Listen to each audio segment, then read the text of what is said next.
This is O Block. This is a really dangerous neighborhood in Chicago. This place isn't famous for its fancy lights or shiny attractions. It's known for something else. This is a story of O Block and how Islam is changing this place for the good. You won't find its name on most maps, but to the people who reside here, it's much more than just a number on paper. Young men in hoodies and low-riding jeans gather in the courtyards here, staring down strangers. Mothers hurry past, holding tight to little hands as they shuttle between the neighborhood school and the safety of their apartments. The neighborhood wasn't safe for anyone. Security cameras perched on every corner. Used to watch over O Block strictly, recording the everyday activities of the neighborhood. You may have seen a recent video of Sheikh Uthman entering this area to give da'wah. This is your brother Uthman ibn Farouk in Chicago, O Block. We're here giving da'wah. We're not scared to give da'wah anywhere. Inshallah, wherever it's needed, we're going to go and give da'wah. If we become shuhada, we're ready to become shuhada in the path of Allah, in the path of da'wah.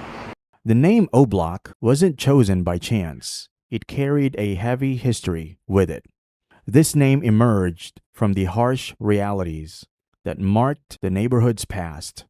The O in O Block stood for O.D. Perry, a young gang member whose life was tragically cut short one summer night in 2011.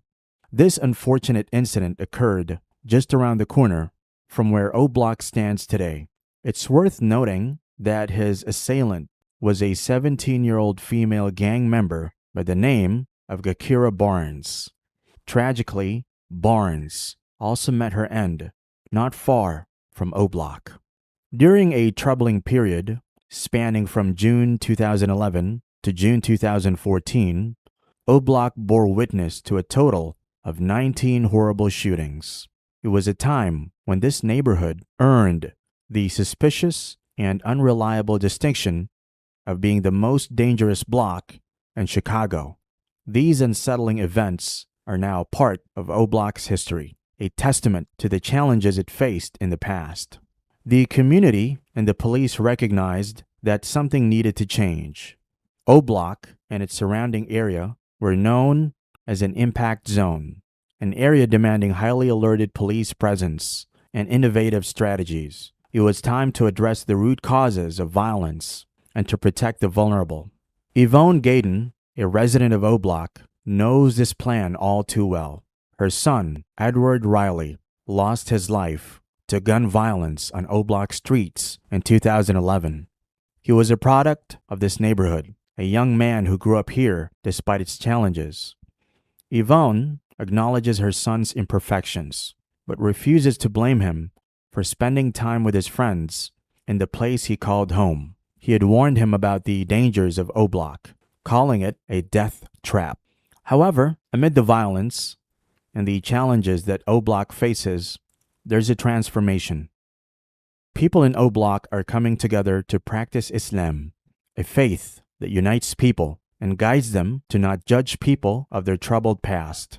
It's a strong reminder of how the faith in Islam can improve and truly make a difference. O Block, previously a place associated with danger, has transformed into a beacon of hope. This transformation shows us that even in the gloomiest of places, change is always achievable. In 2022, the Chicago Police Department shared some surprising news. They noticed that there were way fewer crimes in O Block compared to the previous year, 2021. The fights between gangs were also happening less often. The police were puzzled. They couldn't figure out why. While the police were scratching their heads, the real reason for the drop in crime was pretty clear. It was Islam. The folks in O Block had started following this faith really quickly. Islam brought peace, togetherness, and respect to the neighborhood. Here's how Islam changed things. In O Block, people from different backgrounds came closer together because of Islam. It made them feel like one big family. They prayed openly on the streets, showing that they wanted peace and didn't want any more violence. ولا الضالين قل هو الله أحد لم يلد ولم يولد ولم يكن له كفوا أحد الله أكبر الله أكبر الله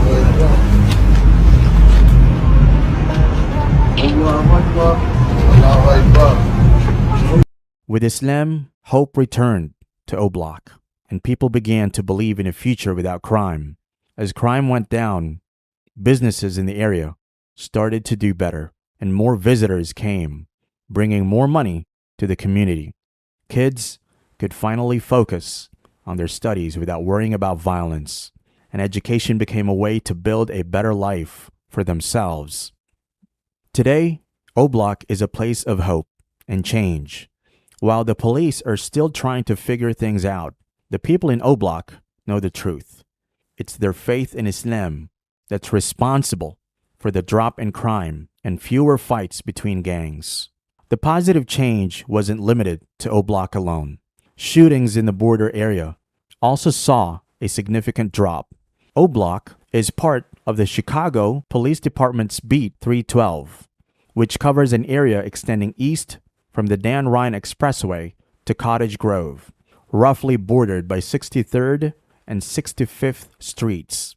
Since 2021, the number of shootings in Beat 312 has decreased by a substantial percentage, as reported by the police. The people of Oblak understand that faith can bring about big changes. Islam not only transformed their neighborhood, but also gave them hope for a brighter future. It's proof that when communities come together for peace, even the toughest problems can be solved.